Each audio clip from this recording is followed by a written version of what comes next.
So if you've seen our first video about our DIY K'NEX trailer, well, we actually had a couple things, and I filmed one thing after it, and that I put in the video. But this is our new upgraded trailer. So I kept the same hookup in the front. And moving on down to here, I added some of these blue things. This is so that I can put a camera in there. Same battery packs. Now the biggest difference is on the underneath. And we actually lengthened these things, the ramps, so that they'd be longer. Go ahead and take the pre-runner and the Teton off. And again, they are still broken.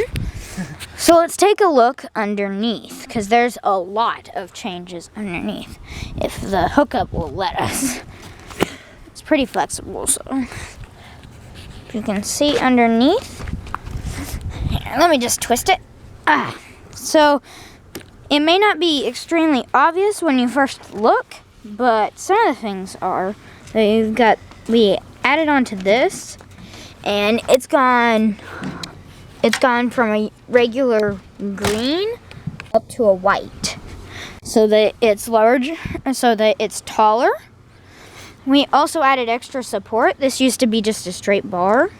Now we added this and a bar down through there. We changed these out from the grays to 2 yellows, and we put tan pieces there so that they will hold it on. Here, let's go ahead and unhook the trailer. Just a second. Okay, there we are. Trailer's unhooked, so now I can move it around freely.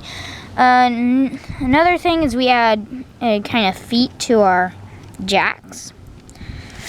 But some of the best things we did with it was we added bars right here, in between these, and right there. And just 3 contact points. And then we added a bar like this that goes down on the bottom underneath the axles. And see, it's down there underneath them. And it gives you extra support this way when the other ones give you extra support that way. So that's basically our new upgraded DIY K'NEX trailer. Here. Please like and subscribe.